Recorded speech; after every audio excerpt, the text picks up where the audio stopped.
February 2024, the Assembly of Heads of State and Government of the African Union adopted Decision 884, declaring 2025 as the Year of Justice for Africans and People of African Descent through reparations. Reparations for the transatlantic slave trade, colonialism, and apartheid were designated as a flagship priority of our union. In line with that decision, I was entrusted with the mandate to serve as African Union Champion for Reparations. This is not merely a title, it's a solemn obligation to pursue truth, recognition, and justice for our ancestors and for generations yet unborn. At the 80th session of the United Nations General Assembly in September 2025, I announced that Ghana would lead the effort to table a resolution declaring slavery and the transatlantic slave trade as the gravest crime against humanity. That commitment marked the beginning of a structured diplomatic and legal process.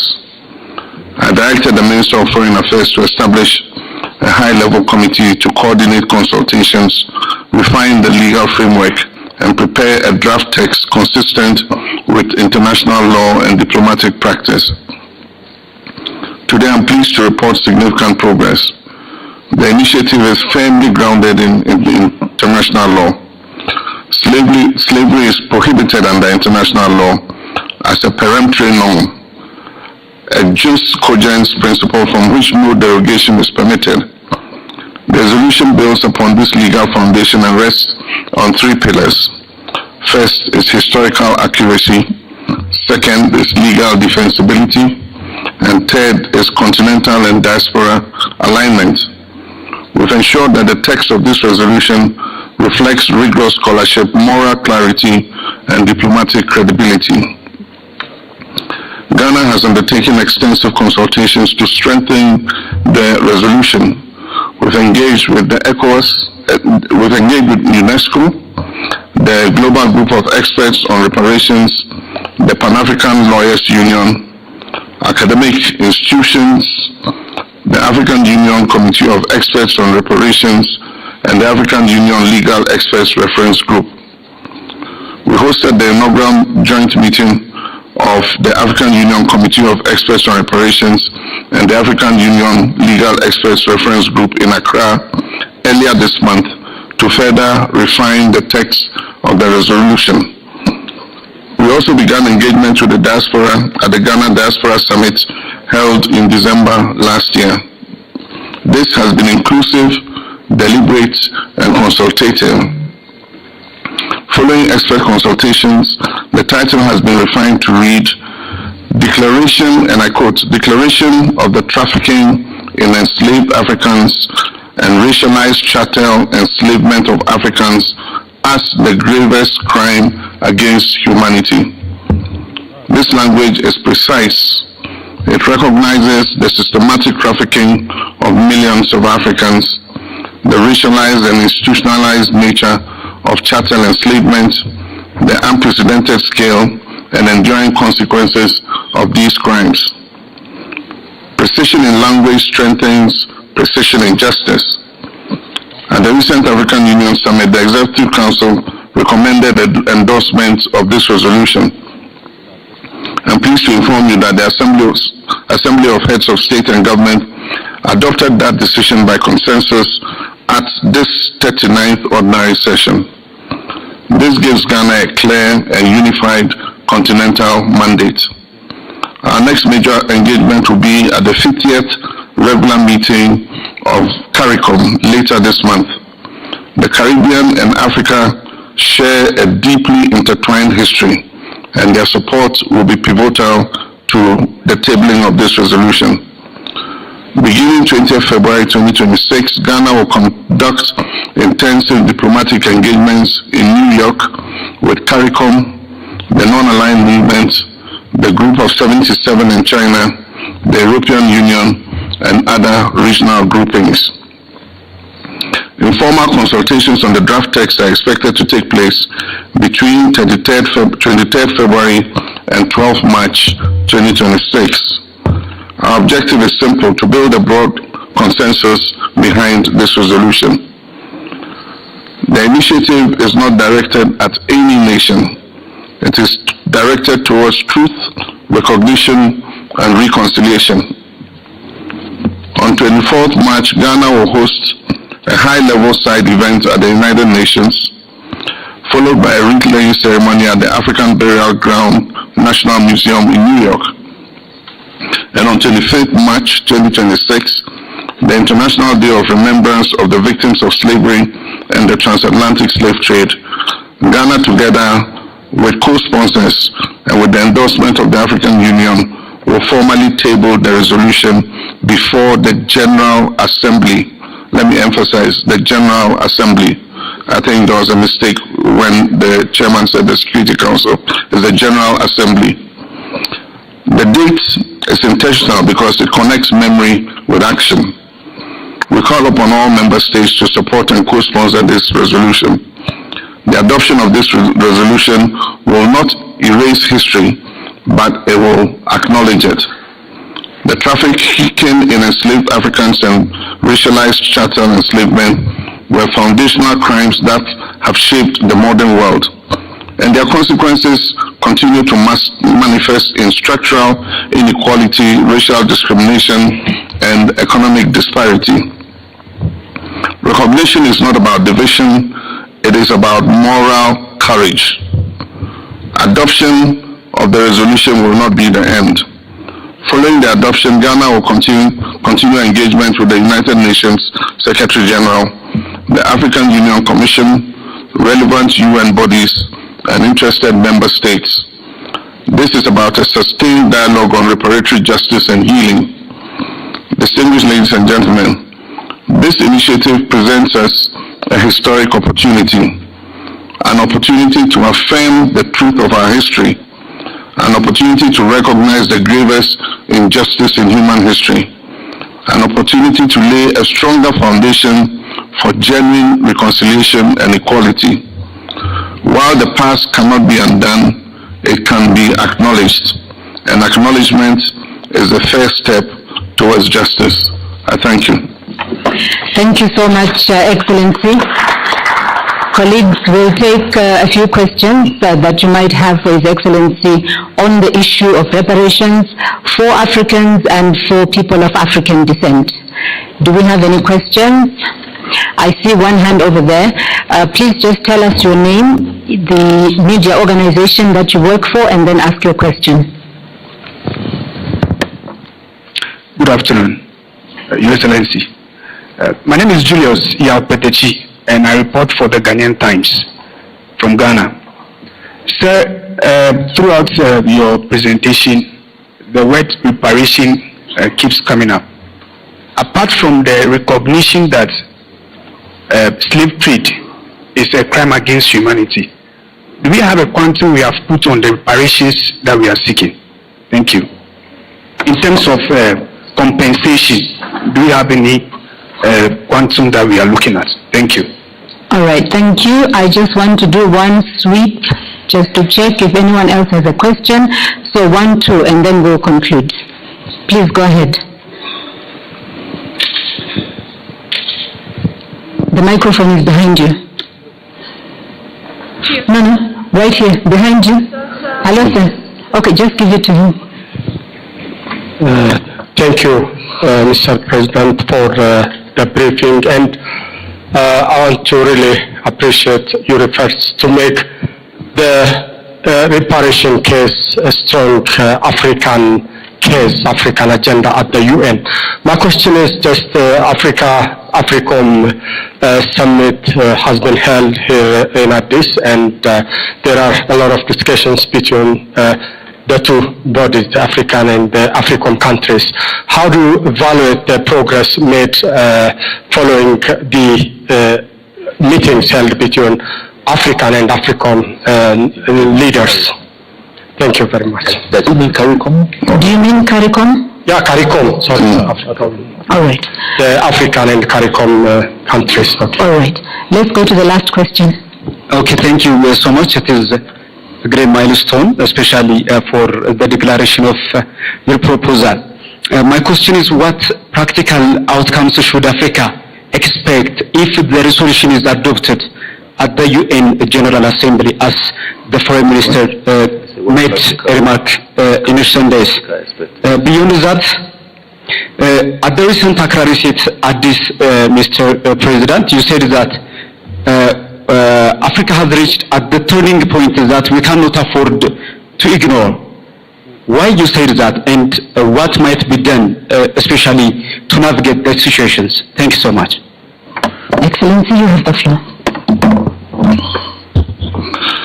Thank you very much. The first step towards healing is truth. The truth about the story of the transatlantic slave trade must be told. And this resolution at the United Nations is the first step. And we expect that with the consultations we've done and the endorsement of the AU, that finally the truth about the transatlantic slave trade being the gravest injustice and crime against humanity would be acknowledged. After that step, other issues will follow.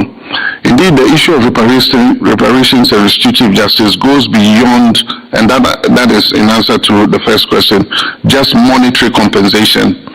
It's about setting the historical record straight.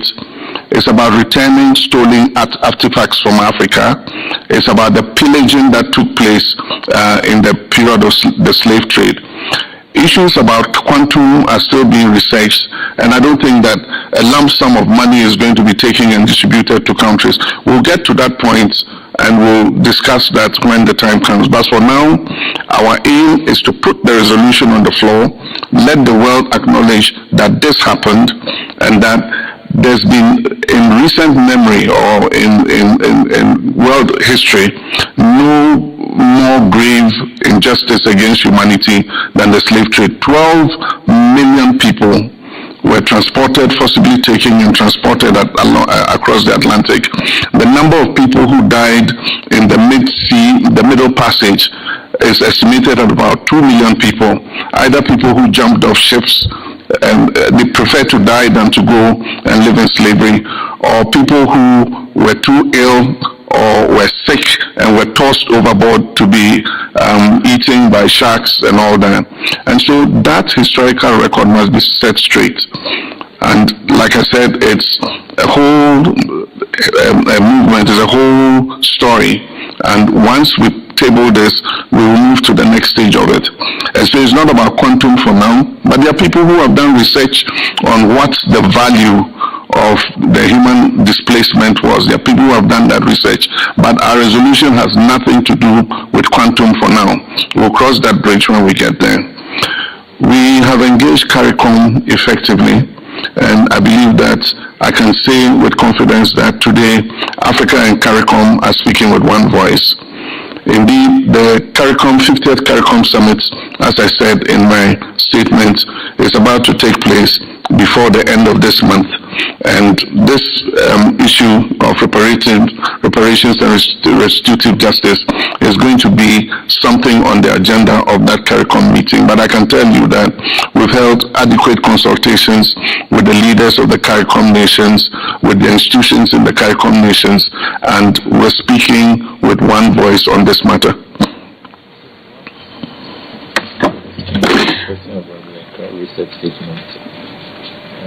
But it wasn't clear.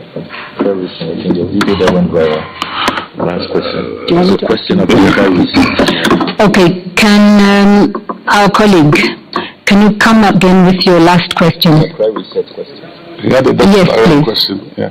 Yes. At Accra Reset, at this reckoning event, you said that Africa has reached a turning point that we cannot afford to ignore. Why you said that, and what is expected from African nations, including the AU? Thank you very much. I think you're referring to the issue of the Health Sovereignty Conference we held in Accra, which gave birth to the whole movement of Accra Reset. It is widely acknowledged that the world is at an inflection point. The multilateral system that was agreed post-Second World War, that led to the emergence of the United Nations, is currently threatened. I wouldn't say it's broken down completely, but nations are acting unilaterally. Nations are acting in their own national interests. Humanitarian assistance is dwindling. Overseas development assistance to not only Africa but to the global south is dwindling because nations believe that they must invest those resources to the benefit of their own people. Africa cannot sit just as a quiet victim with cup in hand, begging these nations to change their minds. Africa has to take its destiny into its own hands. And that was the reason for the Accra Reset. It focused on health sovereignty because health is at the core of everything we do. And so if you remember in COVID-19, Africa was the last to be thought about when a vaccine was found. And Africa was the last to begin to receive vaccines. That shows you our place if we don't take our destiny into our own hands. And so it was first about how we could structure things so that Africa could begin to speak with one voice, prioritize and act collectively in the interest of our people in terms of healthcare. But the Accra Reset goes beyond just healthcare. It goes into other areas, talks about the global economic order, the breaking down of the global economic order, what new system will replace it, and what will Africa's role be in that new system. It talks about value addition to areas in which we have a comparative advantage, our mineral ores, our critical minerals, rare earths, and all that. Bringing value addition home so that we can create opportunities for our young people to be able to stay at home and work and not risk their lives crossing the Sahara Desert and the Mediterranean Sea to go look for opportunities in Europe. That is the conversation we're having, and I'm very happy to announce to you that it's beginning to develop a lot of traction. Many other African countries are coming on board, not only African countries, but even the global south. Indonesia, Singapore, and all of them have bought into the idea of the Accra Reset. We want the global south to be positioned at the table when a new global order is being rolled out. Thank you very much. I want to thank Your Excellency, the President. Our briefing has come to an end. Excellency, do you have a minute to take an extra question? Okay. Gender sensitive, so because it's a woman, I have to allow it. I'm Angela Harding. I'm a lawyer from Sierra Leone. My question is, do the resolutions anticipate litigation in international courts or regional courts as part of its implementation? Litigation, international courts. Does it anticipate litigation, international courts? What are you ready for? Well, I think that we want to forge a broad consensus behind the idea of reparations and restitutive justice. But we don't rule out anything. But I don't think that that is the way to go at this stage. For now, I believe that we can forge a broad consensus. Even the countries that were involved in slavery acknowledge that it was a crime against humanity. A lot of them acknowledge the misery it caused to Africa. A lot of them acknowledge, the pain it caused to victims of slavery. We need to, as a world, accept that history and have it recorded on the biggest platform that the world has, which is the UN General Assembly, to accept that this is our description of slavery. Thank you. Thank you very much, Excellency. Colleagues, I thank you very much for your attendance, your interest, and the questions that you have asked. Thank you again. We look forward to the next press briefing by Commissioner of Political Affairs, Peace and Security. If you enjoy this video, don't forget to share your comments below and subscribe to our channel for more exciting videos coming up.